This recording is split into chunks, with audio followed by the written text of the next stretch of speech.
नमस्कार दोस्तों, आइए शुरू करते हैं गणित का आज का पाठ जिसका नाम है शंकु परिच्छेद। इसी को यदि बच्चों हम अंग्रेजी में जाने तो ये कहलाता है कोनिक सेक्शंस।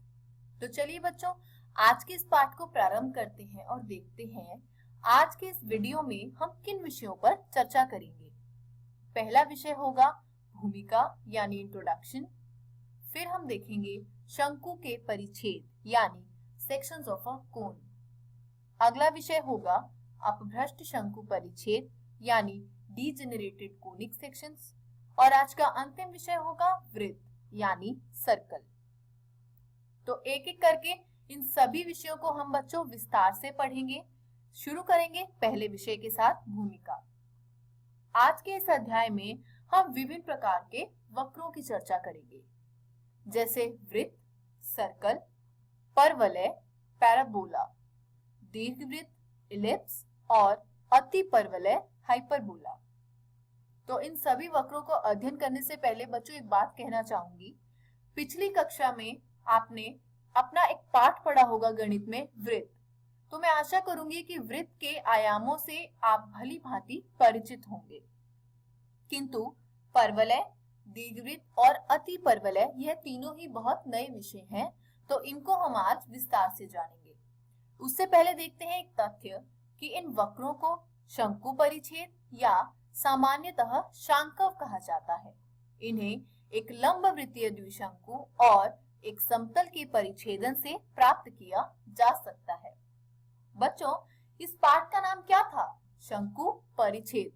शंकु परिच्छेद का उपयोग मैं अभी तक बहुत बार कर चुकी हूँ, तो आपसे ये जानना चाहूंगी कि क्या आपको इसका अर्थ ज्ञात है? तो चलिए बच्चों, मैं आपको समझाती हूँ कि इसका अर्थ क्या होता है। शंकु परिच्छेद जानने से पहले हम देखेंगे शंकु क्या होता है। तो बच्चों, आप सभी किसी न किसी के जन्मदिन के महोत्सव में गए होंगे। उसमें आपने देखा होगा कि जिसका जन्मदिन होता है उसको एक टोपी पहनाई जाती है। तो बच्चों, उस टोपी का जो आकार है वो शंकु का आकार होता है। ऐसे आकार वाली हर वस्तु को हम शंकु कहते हैं। जैसे कि यदि मैं आपके दैनिक जीवन का एक और उदाहरण लूं तो आपके सामने एक आइसक्रीम का चित्र आता है। आप सभी ने आइसक्रीम खाई होगी। तो बच्चों, आइसक्रीम के यदि ऊपरी भाग को हटा दिया जाए तो जो नीचे का भाग है वो ठीक इसी टोपी के आकार जैसा दिख रहा है। तो जो नीचे का आकार होता है वो शंकु कहलाता है। तो जैसा कि आप सभी शंकु तो जान चुके हैं, आइए बच्चों देख लेते हैं शंकु के परिच्छेद। मान लीजिए कि एक रेखा L है जो कि ऊर्ध्वाधर रेखा है और M जो है वो कोई एक दूसरी रेखा है। तो ये जो रेखा M है बच्चों, वो L को जिस स्थिर बिंदु पर काट रही है V, उसको हम क्या कहते हैं? उसको हम स्थिर बिंदु के नाम से जानते हैं। और V जो है वो एक ऐसा बिंदु है जहां पर M L को प्रतिच्छेद कर रही है और साथ ही एक कोण अल्फा का निर्माण करती है। अब बच्चों, यदि ये जो रेखा M है इसको मैं L के परितः घुमाऊं तो बच्चों मुझे इस प्रकार की आकृति प्राप्त होती है। जैसा कि आप देख सकते हैं बच्चों, ये एक तिर्यक रेखा है। तो जब आप इसको L के परितः घुमाएंगे तो आपको दो शंकु के आकार की ये आकृति प्राप्त होती है। यहाँ पर जो V है वो शंकु का शीर्ष कहलाता है और ये जो L है वो शंकु का अक्ष कहलाता है, जिसके परितः M के घूमने पर ये आकृति आई है। आगे बढ़े तो हमने देखा कि ये जो भाग M है जिसको घुमाने पर ये आया है, इसको शंकु का जनक कहते हैं। और यहाँ पर अल्फा जो है बच्चों वो कोण अचर रहेगा और ये जो ऊपर का शंकु है इसको हम ऊपरी नापा कहते हैं और जो ये नीचे का है इसको हम निचला नापा कहते हैं। इसी के साथ बच्चों, जब हम आगे बढ़े तो हमने देखा कि यदि हम एक तल और एक शंकु का परिच्छेदन लेते हैं तो इस प्रकार प्राप्त परिच्छेदन वक्र जो है वो शंकु परिच्छेद कहलाता है। तो बच्चों, आप शंकु जानते थे और अब आपको मिल गई परिभाषा शंकु परिच्छेद की। इस प्रकार शंकु परिच्छेद जो है बच्चों वो वे वक्र हैं जिन्हें एक लंबवृत्तीय शंकु और एक तल के परिच्छेद से प्राप्त किया जाता है। आगे बढ़े तो हमने देखी बच्चों ये एक आकृति। इस आकृति से हम क्या समझना चाहेंगे वो मैं आपको बताती हूँ। मान लीजिए परिच्छेदी तल शंकु के ऊर्ध्वाधर अक्ष के साथ बीटा कोण बनाता है। तो बच्चों आप यहाँ आकृति में देखिए कि जो परिच्छेदी तल है और जो ये शंकु का ऊर्ध्वाधर अक्ष है, जो आप सीधी रेखा देख रहे हैं बच्चों, ये ऊर्ध्वाधर अक्ष है और ये जो है वो निर्माण कर रहा है एक कोण का, जिसको हम बीटा के नाम से अंकित कर रहे हैं। आगे बढ़े तो हमने देखा अगला विषय वृत्त, दीर्घवृत्त, परवलय और अतिपरवलय। तो सबसे पहले बच्चों हम वृत्त की चर्चा करेंगे। जब तल शंकु के नापे को काटता है, इसमें शीर्ष को हम नहीं मानेंगे, शीर्ष के अतिरिक्त ये चर्चा की गई है, तो हमें निम्नांकित स्थितियां प्राप्त होती हैं। तो बच्चों यहाँ जब शंकु के नापे को काटा गया तो विभिन्न प्रकार की स्थितियां प्राप्त हुई, जिसमें पहली स्थिति है कि जो परिच्छेदन का कोण हमने बीटा लिया था उसका मान 90 डिग्री है। तो आइए देखते हैं कि यदि उस कोण का मान 90 डिग्री हो तो परिच्छेद करने पर क्या प्राप्त हुआ। बच्चों आप इस आकृति में ध्यान से देखिए, जब बीटा का मान 90 डिग्री हुआ तो आपको एक वृत्त का आकार प्राप्त होता है। इसी के साथ यदि मैं अगली स्थिति की ओर बढ़ूं तो इस स्थिति में कहा गया है कि बीटा का जो मान है वो अल्फा से बड़ा और 90 डिग्री से छोटा होगा। यदि स्थिति यह आजमाई जाए तो परिच्छेद एक दीर्घवृत्त होता है, यानी इलिप्स होता है। आगे बढ़े तो हमने देखी एक तीसरी स्थिति कि यदि ये जो परिच्छेदन का कोण बीटा है और जो हमने पहले आजमाया था कोण अल्फा, इन दोनों का मान आपस में बराबर हो जाए तो एक नए वक्र का निर्माण होता है, जिसको हम परवलय यानी पैराबोला के नाम से जानते हैं। और इसमें ये बताया गया है बच्चों कि तीनों ही स्थितियों में, उपरोक्त तीनों स्थितियों में, यानी ऊपर जिन 3 स्थितियों की बात की गई है, हर स्थिति में शंकु को नापे के पूर्णतः आर पार काटा गया है। इसी के साथ बच्चों आगे बढ़ते हैं और देखते हैं चौथी स्थिति। चौथी स्थिति में ये कहा कि जो बीटा का मान है वो 0 से बड़ा और अल्फा से छोटा लिया जा रहा है। तो तल शंकु के दोनों नेप्स को काटता है तो परिच्छेद वक्र जो है वो एक अतिपरवलय प्राप्त होता है। जैसा कि बच्चों आप इस आकृति की सहायता से ये समझ सकते हैं। आगे बढ़े तो हमने देखा अगला विषय अपभ्रष्ट शंकु परिच्छेद यानी डीजेनरेटेड कोनिक सेक्शंस। कहा गया है कि जब तल शंकु के शीर्ष पर काटता है, अभी तक बच्चों जो काटा गया था उसमें आपको एक स्थिति दी गई थी शीर्ष के अतिरिक्त, किंतु यहाँ शीर्ष पर काटा जा रहा है तो निम्न प्रकार की स्थितियां जो है वो प्राप्त होती हैं। पहली स्थिति है कि बीटा का जो मान है बच्चों वो अल्फा से बड़ा, 90 डिग्री के बराबर तथा 90 डिग्री से छोटा है, जो परिच्छेद एक बिंदु है। तो जैसा कि बच्चों आप इस आकृति में देख सकते हैं, बीटा का मान 90 के बराबर और उससे छोटा दर्शाया गया है, अल्फा जो कोण है हमारा, उसके बाद ये एक तल से उसको परिच्छेदित किया जा रहा है। और ध्यान से देखिए बच्चों, ये जिस बिंदु पर काट रहा है बीच में आप देख सकते हैं एक मोटा सा बिंदु है, वो हमारा शीर्ष है, शंकु का शीर्ष। ये मैं आपको पहले समझा चुकी हूँ।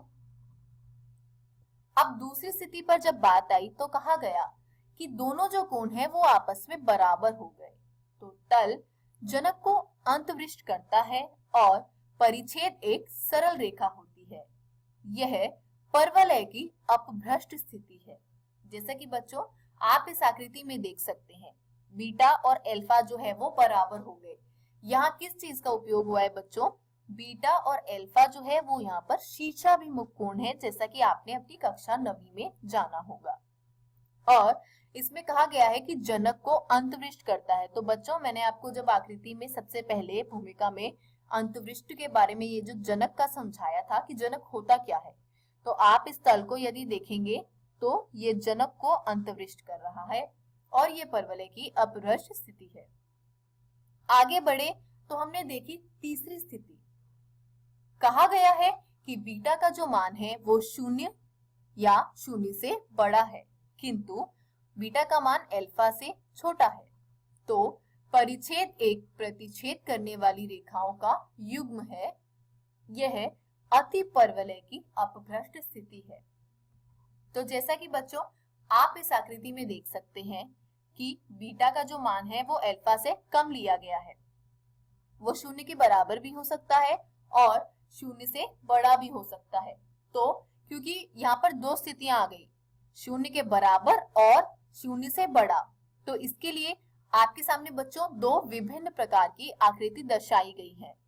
पहली आकृति में देखिए, जब 0 के बराबर कहा गया है बीटा को, तो ये जो रेखा है बीच में वो हमारा जो अक्ष होता है उसके ऊपर है। किंतु दूसरी स्थिति में गौर कीजिए बच्चों, क्यों? क्योंकि बीटा का मान 0 से थोड़ा बड़ा है, तो वो जो रेखा है वो थोड़ी सी बाएं और मुड़ गई है। अब वो अक्ष के ऊपर उसके संपाती नहीं है। आगे बढ़ेंगे बच्चों, अगला विषय देखेंगे वृत्त। तो सबसे पहले वृत्त की परिभाषा। बच्चों आपने अपनी कक्षा 10वीं में क्या पढ़ा था? वृत्त उन बिंदुओं का, एक तल पर उन बिंदुओं का समूह होता है जो किसी निश्चित बिंदु, जिसे हम केंद्र कहते हैं, वहां से एक अचर दूरी पर स्थित होते हैं, और वो अचर दूरी जो है वो त्रिज्या कहलाती है। यहाँ कहा गया है वृत्त तल के उन बिंदुओं का समुच्चय होता है जो तल के एक स्थिर बिंदु से समान दूरी पर होते हैं। तो आइए बच्चों अच्छे से इसको समझते हैं। कहना क्या चाह रहा है? यहाँ पर एक स्थिर बिंदु की चर्चा की गई है जिसको हम केंद्र के नाम से जानते हैं, और उससे समान दूरी पर आपको कुछ बिंदुओं का समूह लेना है। समान दूरी इसलिए कहा गया है बच्चों क्योंकि वो उसका एक निश्चित मान होता है जिसे हम त्रिज्या के नाम से जानते हैं, और जब उस तल पर उन सभी बिंदुओं का आप समूह या समुच्चय लेते हैं तो वो एक वृत्त का निर्माण करता है। आगे बढ़े तो हमने ये देखा कि स्थिर बिंदु केंद्र कहलाया और वृत्त पर किसी एक बिंदु की केंद्र से जो दूरी है वो त्रिज्या यानी रेडियस कहलाई। तो बच्चों ये तो परिभाषा मैं आपको ऐसे ही बता रही हूँ। आइए इसको जरा आकृति की सहायता से समझने का प्रयत्न करते हैं। आपके सामने एक आकृति दर्शाई गई है जो कि एक वृत्त की आकृति है। यहाँ पर ये देखिए बच्चों, जो हमारा यहाँ पे स्थिर बिंदु है, निश्चित बिंदु जो इधर उधर कहीं नहीं जा सकता, वो O से दर्शाया गया है जिसे हम केंद्र या सेंटर कहते हैं। और आप देखिए बच्चों नीचे लिखा गया है OP1 बराबर है OP2 के बराबर है OP3 के, यानी ये तीनों का मान समान है और ये एक समान दूरी पर है। क्यों? क्योंकि P1, P2, P3 आपने वृत्त पर ही तीन बिंदु लिए हैं, तीनों का मान समान है, तो ये जो है वो तीनों त्रिज्या का कार्य करती है। आगे बढ़े तो हमने जाना एक और रोचक तथ्य। बच्चों आपने कभी वृत्त के समीकरण के बारे में सोचा है? यहाँ पर मैं आपको वही समझाना चाह रही हूँ कि वृत्त का केंद्र C है जिसके निर्देशांक H, K है तथा त्रिज्या जो है वो R से दर्शाई जा रही है। मान लीजिए वृत्त पर कोई एक बिंदु P है जिसके निर्देशांक x, y है। तब परिभाषा से यदि मैं CP का मान देखूं तो वो R होगा। अब यहाँ पर हम प्रयोग करेंगे दूरी सूत्र का। तो बच्चों आपने अपनी कक्षा 10वीं में एक पाठ पढ़ा था निर्देशांक ज्यामिति। उसमें जब आपको दो बिंदुओं की दूरी ज्ञात करनी होती थी तो उसमें आपको एक दूरी सूत्र बताया गया था, और वही दूरी सूत्र की चर्चा हमने की थी कक्षा 11वीं का जो आपका पिछला पाठ था सरल रेखाएं। तो आइए बच्चों उसी सूत्र का प्रयोग करते हुए हम ये प्राप्त करेंगे कि r का जो मान है वो है √x - h का whole square plus y - k का होल स्क्वायर। बच्चों मैं आपको एक बार दोबारा समझा देती हूँ। उसमें क्या होता था x2 - x1, तो यहाँ भी वही किया गया है, x में से h को घटाया गया है और y में से k को घटाया गया है। अर्थात जो आपको व्यापक समीकरण वृत्त का प्राप्त हुआ वो प्राप्त हुआ x - h का whole square plus y - k का होल स्क्वायर जिसका बराबर है r स्क्वायर। यह केंद्र h के तथा त्रिज्या आर वाले वृत्त का अभिष्ट समीकरण है। तो बच्चों आप इस समीकरण को याद रखेंगे। आइए इसी समीकरण के ऊपर करते हैं बच्चों एक आसान सा उदाहरण। केंद्र दिया गया है 0 0 यानी मूल बिंदु। यहाँ h का मान भी 0 है और k का मान भी 0 है। त्रिज्या r वाले वृत्त का हमें समीकरण ज्ञात करना है। तो h और k दोनों का ही मान 0 हो गया। अब जो हमने वृत्त का व्यापक समीकरण ज्ञात किया था उसमें यदि मैं ये मान डालूं तो x माइनस 0 का square x square plus y minus 0 का स्क्वायर y स्क्वायर बराबर हो जाएगा r स्क्वायर के। अगला उदाहरण आपको कहा गया है कि एक वृत्त है, उसका समीकरण दिया है x square plus y square plus 8x plus 10y minus 8 बराबर 0 का केंद्र और त्रिज्या हमें ज्ञात करनी है। तो बच्चों केंद्र और त्रिज्या में कैसे प्राप्त होगी? यदि हम इस समीकरण को वृत्त के व्यापक समीकरण के रूप में परिवर्तित कर दें। तो दिया गया समीकरण सबसे पहले आप लिख लीजिए। x के ये जो x चर के जो बहुपद है उनको एक तरफ कर लीजिए और y वालों को एक तरफ कर लीजिए। अब कोष्टकों को पूर्ण वर्ग बनाने पर हमें क्या मिला? x square plus 8x plus 16। 16 तो था नहीं, यदि मैं 16 वाम पक्ष में जोड़ रही हूं तो मैं 16 को दाएं पक्ष में भी जोड़ देती हूँ। ठीक उसी प्रकार y स्क्वायर प्लस 10y में हमने 25 जोड़ा है, तो 25 यदि वाम पक्ष में जोड़ा गया है तो वो दाएं पक्ष में भी जोड़ा जाएगा। समीकरण को हल करने पर हमें प्राप्त होता है कि x प्लस 4 का वर्ग बराबर है y प्लस 5 के वर्ग को जोड़ने के बाद 49 के। तो इसको हमें क्या करना है बच्चों? देखो यहाँ पर प्लस और प्लस का चिन्ह है, किंतु जो हमारा व्यापक समीकरण है उसमें था x माइनस h और y माइनस k। तो अब हमने इसको खोल के लिख दिया, तो माइनस ब्रैकेट में -4 और माइनस ब्रैकेट में -5। अब यदि हम इसके व्यापक समीकरण से तुलना करेंगे तो हमें केंद्र के निर्देशांक प्राप्त होते हैं -4, -5 और त्रिज्या जो है वो 7 इकाई प्राप्त होती है। इसी के साथ बच्चों आज का ये अध्याय समाप्त होता है। आज हमने क्या पढ़ा? आज हमने पढ़ा भूमिका के बारे में, शंकु परिच्छेद के बारे में और उनकी अपभ्रष्ट स्थितियों के बारे में। साथ ही हमने जाना वृत्त का व्यापक समीकरण। आशा करती हूँ बच्चों आज का अध्याय आपको समझ आया होगा। घर जाइए, प्रश्नावली में दिए गए प्रश्नों का निरंतर अभ्यास कीजिए। किसी भी प्रकार के संदेह एवं सहायता के लिए हम हमेशा उपलब्ध हैं। धन्यवाद।